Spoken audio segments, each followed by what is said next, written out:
Hi, everybody. I'm Haley Mitchell Haugen. I'm the editor of Sheila-Na-Gig Online and Sheila-Na-Gig Editions. And tonight we have gathered to celebrate the chapbook of Wendy McVicker called Alone in the Burning. We're very excited to have Wendy here. And she will be accompanied by some Sheila-Na-Gig Editions authors. We've got a couple amazing board members here with Barbara Stable and George Franklin. And we have contributors to our fall Sheila-Na-Gig online issue. So a great reading ahead, and I want to welcome you all. So Wendy, welcome. I'm going to read your little bio here, introduce you to folks who may not know you. So Wendy McVicker, that's the fabulous Wendy McVicker, is the 2020-2022 Poet Laureate of Athens, Ohio, and she's a longtime Ohio Arts Council teaching artist. Her previous books include The Dancer's Notes from Finishing Line Press, the self-published collaboration with visual artist John McVicker called Sliced Dark, Zero Adore from Orchard Street Press, and Stronger When We Touch, a collaboration with poet Kathy Coltis Lentes from Orchard Street Press. She loves collaborating with artists in many media and performs with instrumentalist Emily Prince under the name Another Language Altogether whenever she gets a chance. Her children have grown and flown, and she lives surrounded by the green hills of southeastern Ohio with her husband and a Hemingway cat named Dora. Welcome, Wendy. Great to have a second opportunity to hear you read from these wonderful poems.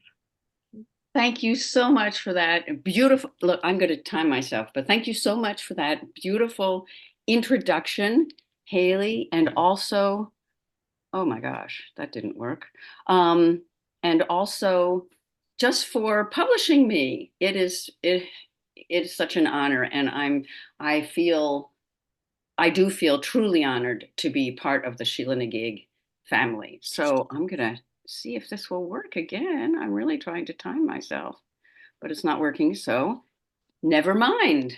I'm gonna have to look at a clock and do math. That's terrible. um, so yes, we are here. This is take two of book launch reading for Alone in the Burning, which I have to say, it's a very small book. Um, I have to say it was many, many, many years in the birthing. And I think I will, of course, I'm here to read from it, but I also want to give you some background to it. It tells the story basically of an early childhood experience of mine, which I had utterly forgotten until I was in my 30s. So in the 1980s, I had a memory. I asked my grandmother, she's the HSB of the dedication, and she told me what happened. And I was so stunned, I couldn't even tell my dearest partner about it for a while. And then of course, I had to start writing about it. Um, I was aided in that by Sharon Olds. I happened to have, I came across her book, The Gold Cell, and in it she has this poem, I go back to May 1937, in which she looks at a photograph of her parents. Many of you may probably know this poem. She looks at a photograph of her parents when they're about to graduate from college and get married, and she wants to say to them, don't do it. But then she realizes if they don't, she won't be. And her last line is, do what you are going to do, and I will tell about it. I still get chills when I read that line. And the first time I read it, I was sitting in an airplane and I expected the plane to fall out of the sky. And then my next thought was, oh, you can do that? So that, for me, that was the permission that I needed to write about this story. And I started writing about my mother. She is crucial to the story, But by the time we get to Alone in the Burning, she is not the central figure of the story. So as far as I'm concerned, that has been progress. That has been amazing progress. But she was crucial to the story. And one of the first poems about that, about her and how I feel about her, was published in Riverwind, which is a beautiful journal, late lamented, that is to say, no longer extant, used to be published out of Hocking College. And there are a couple of people here who worked for Riverwind. Denny Knapfliger was editor at the time that this poem was published. And it is called Mother is as lonely as a tree when the birds have flown. Music has left her. The songs she might have sung dried up and blown away on last year's wind. She stands silent in the winter field. Faded leaves and bits of paper flutter at her feet. When the cold sky wraps her round, she shivers, remembering cold touch, probing fingers. Her secrets are pale grubs lying curled beneath her bark, feeding on what lives inside her heart. Snow settles on her limbs. She bends under the weight of all her winters. So that was an early foray into the story of my mother and me. And I kept writing and kept writing. And then a few years ago, I encountered Ilya Kaminsky's book, Deaf Republic, another beautiful book. And that book tells the story. It's a book of poetry, but it has a narrative arc about this village that is under siege. And there are different characters, and we hear poems in the voice of different characters. And as I was reading this book, little splinters, I called them, started coming to me that I felt compelled to write down. And they just kept coming and kept coming. And I didn't know if they were poems, and if they were, if anybody would ever be interested in them. The first person to show interest was the poet Claire Bateman in South Carolina, who said to me, "You need to write more of these," which was very encouraging.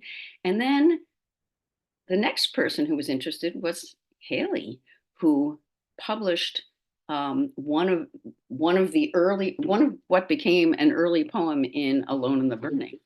And so I kept going and kept going. And then I took a manuscript class with Pauletta Hansel, and there were 4 other people in that class, or no, maybe only 3. And we read each other's manuscripts and we gave each other feedback. And the main feedback I got was, we want to know more. We have these snippets that are very imagistic, but we need more, which is a very human need. And so in this book, we have the little imagistic poems that are very spare. We have a couple of prose poems that frame the book. And then we have in 4 parts the story. So I'm going to read you. I'm not going to read you any of the 4 parts. That you can discover those for yourself. But I'm going to read you some of the other things. So I'm going to start with the first prose poem. Actually, it's sort of a variation on the haiku, I guess, because it's a prose poem followed by a little 3-line poem. And it's called Lost. Here we have a sister and her brothers, each one alone in the burning house, all doors locked. There are peonies outside the windows, covered in sticky ants, but the only scent is of smoke and gas. Beyond the creaking walls circles a creature who has swallowed time. They can hear ticking as it stalks. The children flew to enter this world, but here they found only danger. Where are the grown-ups? Lost too. How to tell this story from the heart of the fire? How far must we fly to escape the embers? The alphabet a rope, slipping through my hands, each word a knot burning. So it was language and the natural world that were the way out of this difficult situation. So this, all the little poems start when I was alone. And this is the first one, also the first that Haley published.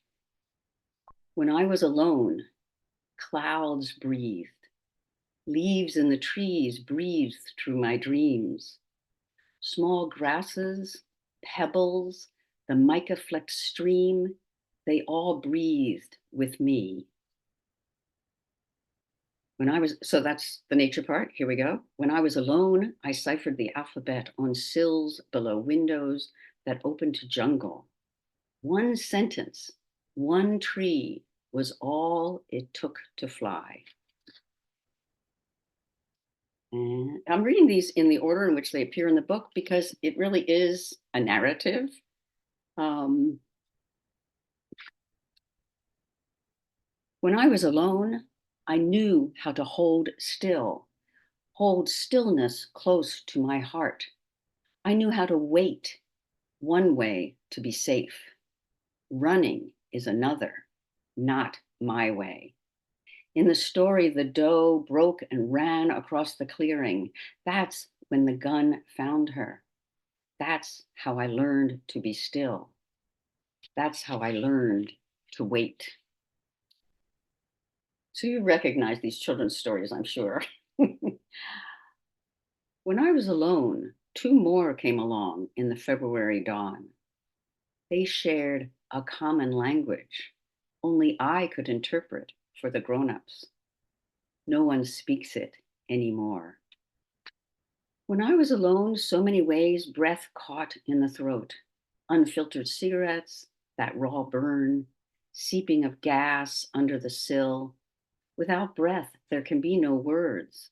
Without words, no. So I heard somebody talking about hiding when they were a child. When I was alone, no cellar, no attic, no stairs going up or down. That house was a flat box, and still I found places to hide. So the grown-ups were there too. When I was alone, the grown-ups were lost in a far-off world. The piano brought them closer. Ladders of sound I climbed to reach them. When I was alone, lightning struck the chimney of the neighbor's house. I heard the grown-ups talking in jagged voices about the way lightning would strike sudden out of the blue. It sounded familiar. I felt that forked fire all the way through my body, throat to molten core. I heard the grown-ups talking in ragged voices. Well, so many possibilities. Let's see. When I was alone, I escaped into dusk.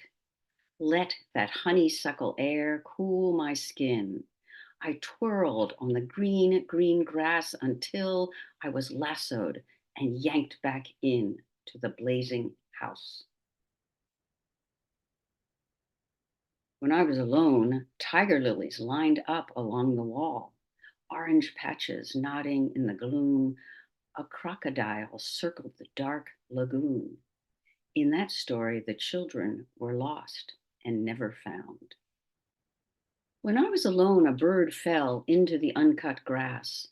Our father, who could not hold what he most wanted, held the bird, gentled its feathers, felt it pulse between his palms. After some days in a corner of the kitchen, it found the sky. So a lot of writing these poems was a question of unwriting all that there was to say, all, we have all this experience. We can write and write and write and write and write pages and pages and pages and pages. I really wanted to pair, but that took me a very long time. This is one of the most paired poems. It's the one that I wrote and then had to unwrite. When I was alone, it was my job to save the lost boys. I could not. All right, the magic of books and story. When I was alone, I found a box of old books in the cobwebby garage. The walls were rough, powdery as chalk, tissue pages, watercolor pictures, each one a map to another world. I folded and refolded their soft paper. Tales of intrepid girls crossing the sea, facing into the wind. That was the day my life began. And when it was time, I was gone. So then we have the Lost and Found, the other half of the Lost and Found. Found. This is a story about a girl who learned to live in books. It started when her father read to her. He was an alchemist who transformed black marks on the page into living worlds he and she could enter and explore, worlds where they could laugh together. The sad stories came later, when she had learned the magic of alchemy herself. In one, chicks went wandering far from the barn and came back late, found the door locked. They all died, huddled against that unyielding wood. Wendy and her brothers flew in from Neverland to find the casement windows closed and themselves replaced in the nursery. Does this story have a moral? That is what she is still trying to find out. Language held the key. Long strings of letters flying off the page took her with them. And then the postscript. When I was alone, the sky was as big as memory. This has been a long journey. Clouds still form at the horizon. Sometimes rain. And there you have a brief journey through Alone in the Burning. Clearly, there's more if you're interested. And I thank you for listening. I thank Haley for publishing these poems and for giving me the opportunity to read twice and listen to you other poets read as well. So thank you. Thank you so much. Thank you so much, Wendy. And even though they are tiny poems, you hear them differently, when you read them yourself or you read them for the second time, right? So tiny poems with a big punch, right? There's so much emotion behind them. So yes, we are celebrating Wendy McVicker's Alone in the Burning from Sheila-Na-Gig edition. So thank you so much for being here. And you mentioned Sharon Olds and the Gold Cell and that poem. When I was an undergrad, Sharon Olds was one of the first persons that influenced me. And because all my mentors were men, and we mostly read dead white men. And then I, read Sandra Cisneros, and I read that book, The Gold Cell, and then her first one as well. And I had that same exact response that you had. You can do that? You can do that. And it changed everything for me. I think it really shaped my voice a lot. Yes. So, yeah, it's interesting when you meet other people or not only influenced by the same poet, but some of the same poems as well, those kind of moments of awakening. They're just like, oh, whoa. Yeah, something shifted. Sharon Olds read at Ohio University's Literary Festival some years back, and she said, I spoke to her about that poem, and she said she still, when she reads it, expects lightning to strike the building. And then she read it to us. It was so magnificent. Yeah, great. Well, thank you so much, Wendy. And now we're going to move on into some of our invited readers. We have some Sheila-Na-Gig Editions authors here, authors from our fall Sheila-Na-Gig Online volume, and Barbara Sable and George Franklin, who are in all of those categories, plus board members. So very excited to have everyone here. And we are going to begin with Patricia Clark. So Patricia, you want to go ahead and start us off? Okay. Gosh, thanks for letting me read. And Wendy, what a beautiful, beautiful reading. And Patricia, thank you. Just lovely. I'm going to read a poem that's brand new, so it'll help me to hear it out loud. Hope it's okay. It's called Erica. Years ago, when my brother learned his wife was leaving him, he needed a meeting, so we drove to South Perry, where years before he got me sober. We didn't know Erica, had met someone in a bar that Christmas down in Naples, a Swedish businessman celebrating his daughter's birthday. She asked him to dance and secretly slipped him her number. But at the meeting, where people wore truth on their sleeves, I remember the draw of vague spirituality, how the truth can F you up and also set you free, as I stood between Tom, who reeked of diesel fuel, a lot like my deceased husband, and Jim, who resembled a short Yves Montand during the Lord's Prayer. In a previous life, we all had them, lives we were desperate to save. Jim drove a limo for the rich and famous. He always preached the same advice, and whatever it was, I can't remember, but in my early days of sobriety, I clung to his words like a woman to an opaque mirror, gleaning whatever truth, ugly or not, I could.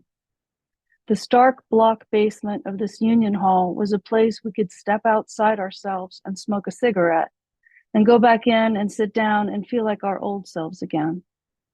Mark would relapse once his divorce became real. And now that my brother is dead, since May of this year, of something they couldn't figure out, I can't get Erica out of my head.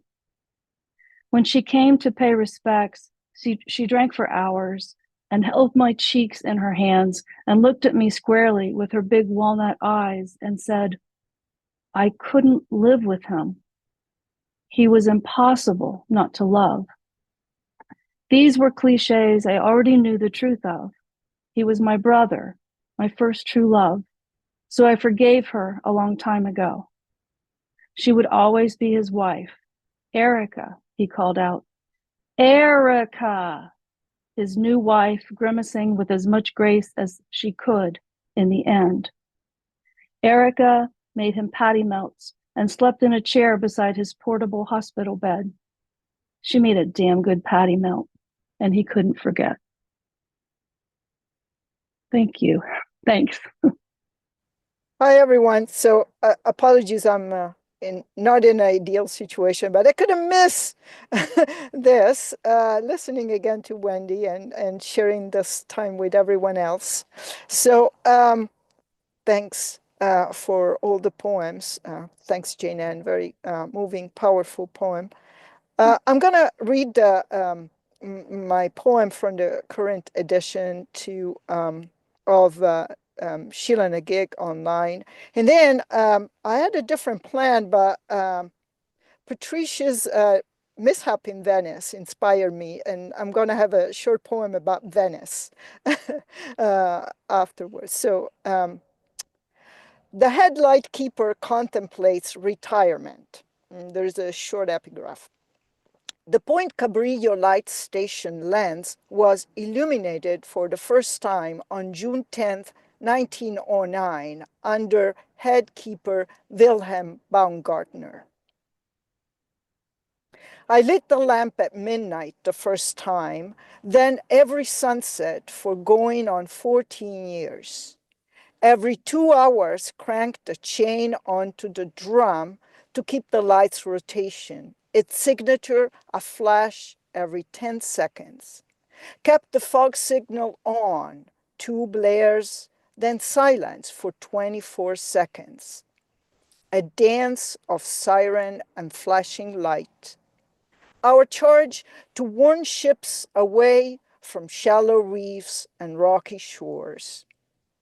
I know in my bones if something isn't right, a speck of dirt on the lens, a stutter in my heart. One day I'll pass the honor of tending the station to another lay monk devoted to lamplight and siren, to prevent bodies from becoming souls, illuminate their moment of darkness, sound the horn of heaven when fog shrouds them, show the way when they're lost. I am contemplated retirement. I will miss the ocean's briny smell, waves crushing against the bluff one day, the next a deep blue blanket rippling in the sun. Western gulls' loud calls, sea lions barking, spouts and flukes of migrating gray whales. I'm ready to yield to a craving for a clockless life, a full night's sleep in silent darkness. But what rituals will measure my hours? What calling rule them? Whose lamp will I keep alight? Bells of Venice. In Salizzada San Rocco, alongside the Frari, I marvel again at the massive church slotted into a narrow space, crowded by buildings. The first peal hits me loud and sudden. The next, expected, still blunt, a sonic force. Another bell close by adds its voice, San Pantalons. Soon they talk to each other the Italian way, as if arguing, tons of bronze locked in a tolling match, sounds filling the air between the Salizadas sides, deafening, as if the bells were ringing to raise the dead. Do they always chime this loudly, this long? In the silence that tails the last peal, the sliver of city around me feels suspended, as on the crest of a wave. My body, too, still resonating. I can't escape the sense of having just been called. To what? The bells thundered inside me, turned my body into a taiko drum, made it play. Thank you so much. Well, what wonderful poems. Thank you, Wendy. I love the sparseness of your poems. How it's really, as Haley said, there's an intrigue about wanting more is often a good thing in a poem. So I think that really works. So congratulations on the book. I loved hearing everyone's work. I'm going to read two poems from Sheila-Na-Gig books. The first one is from my book, Imagine a Town, which came out in 2020, right at the beginning of the pandemic. So I will start there.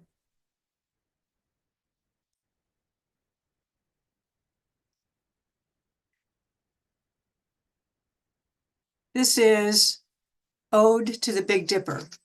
And the Big Dipper here is not the constellation, but it's a ride. It's a roller coaster ride that was in an amusement park in Chippewa, which is about, hour south of Akron, where I live. And it was an amusement park that was the thing in the day. It opened in 1878 and ran for 100 years. And then it was just let go. It was abandoned. So now it's got like trees that weaving through the rides and growing through the whole place, and it's very kind of magical and spooky at the same time. So it's just sort of left there as almost as a ghost of a former amusement park. So this is Ode to the Big Dipper. Slip with me, child, through the ragged cyclone fence. The air here sparks. Let's walk by the feeble coaster where the wind turns shrill. Even the silver rocket in orbit over Chippewa Lake was eclipsed by the Dipper's serpentine reach. See how bindweed twines the latticed frame, and dried thistle, ironweed scale the corkscrew tracks that carried cars slow, slow to the rise, then plunged, unhinged our grip to level earth, now undone by oaks that split the cross ties, nails and bolts, that collapse the rickety shell of a thrill into the abandoned park's understory. Oh, Dipper, splintered bone heap of reckless joy, wooden relic of amusement, heart in the throat conveyance, you are restored in memory's gyres. I am transported to 10, trespassed here at your crumble foot, behemoth, splayed to the sky, to your namesake constellation, given over to a sad gravity. You bow to the ground of our daring, our once shudder. And the second poem is from Matthew Wolfe's book, and the anthology based on his photographs. And I'm so glad he's here. This is Pandemic Evolution. It's a wonderful, big, fat, juicy anthology of poems in response to Matthew's photographs. And this is Clearing Out My Parents' Bedroom. I find a brooch in an old toy safe stashed in the back of a dresser drawer. Maybe secreted away from the would-be thieves, from the curious. A circular pin scrolled with gold and silver leaves, branches, flowers, all entwined. Its weight in my hand stirs a memory of my mother, leaning against the back porch post, her gaze unfocused. A cool evening breeze ripples the hem of her dress as she draws on her cigarette that exhales with eyes closed. Moonlight tinsels the brooch clasped to the collar of her white cashmere sweater. Or maybe I'm remembering Bette Davis at the ship's railing in Now Voyager, gazing out to the sea. Her married lover lights 2 cigarettes at once, then hands one to her. She puts it into her mouth and inhales deeply. We had no back porch hitched to our simple ranch and could not have afforded cashmere. I was not yet 2 when my mother disappeared from our lives. How is it possible to remember things before we've acquired words for them, before language gives us a niche to consign memories into stories? Maybe it's an animal sense of things, sharp scent of smoke, of bitterness, or the chill that follows a person into the house, that catches like a sleeve on a fence nail. In some keepsake recess, before I could say brooch, articulate bereft, my mother stood in an ashy wash of memory with her back to us, mocked by the moon's insistent light, and leaned her whole sad weight against the night sky. Thank you. Well, Barbara, that's amazing. It was a wonderful poem. And Wendy, terrific book. I'm always stunned by the poems that people read at Sheila readings. I was feeling nostalgic. So the 2 poems I'm going to read tonight are not recent. They are the first poems that I published in Sheila back in 2017, I think. This one is called Moving. I'd lived there long enough to be sad at leaving. The mangoes I planted were bearing heavy fruit. The devil tree towered over the house, its thorns the size of my fist, its pink blossoms carpeting the bricks. Hibiscus blooms, deep red, startled the eye. I'd gotten used to my footsteps on hallway tile. I knew the cabinets and the drawers. Even my disorderly bookshelves were at home there. Writers were not placed next to colleagues they despised. The new place would be smaller, with less room for echoes, missing furniture, and other voices besides my own. I'd still have a desk, stacks of papers, photographs.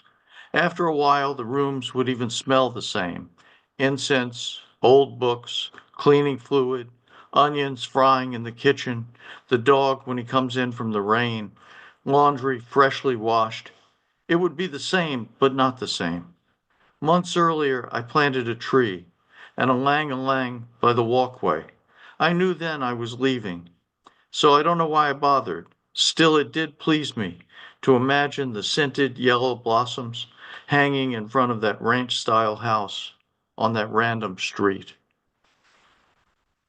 And in that same issue, there was another poem, this one about Goya and where he moved to. Because of all he saw, seeing it all was unbearable.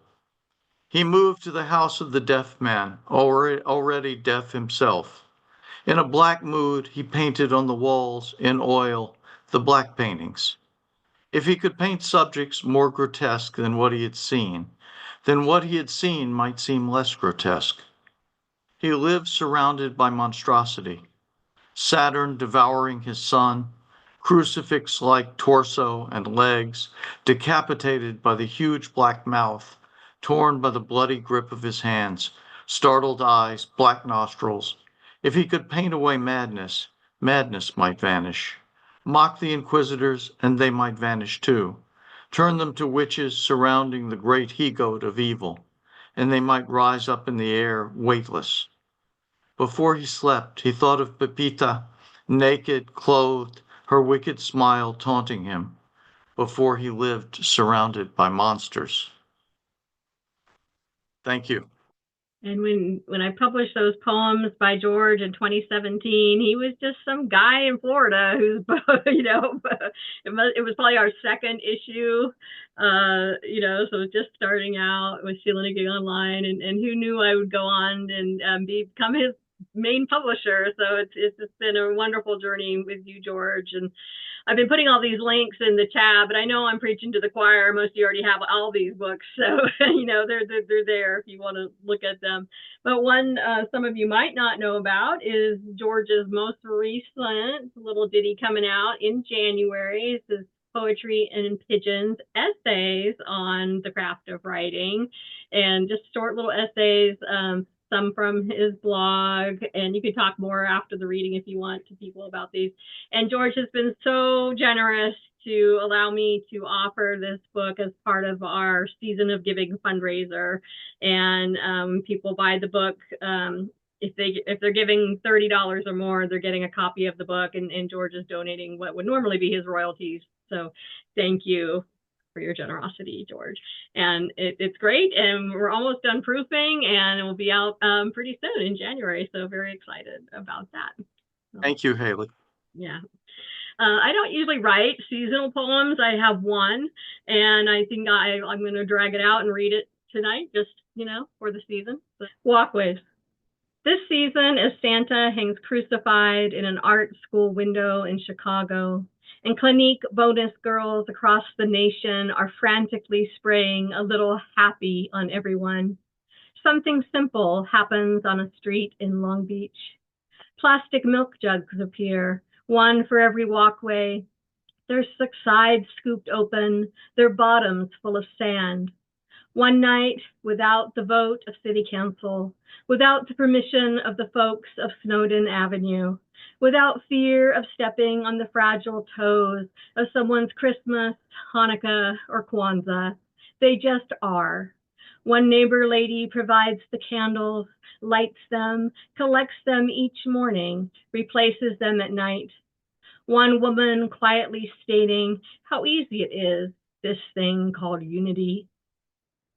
I imagine her stockpiling milk jugs throughout the year, their bulging forms tumbling graceless in the garage and family closets. I can see her hours pass in the snipping, the gathering of sand, the smile that crosses her lips at the thought of her grand secret. And it's true, we might have scoffed at first. In the day, they are baffling, after all, like some modern joke the milkman played, like every house has a kid in kindergarten. They are clearly milk jugs, simply plastic, but at night they test the worst in all of us, their warm glow spreading a little something, humanity, hope, a little light. Happy holidays, everybody.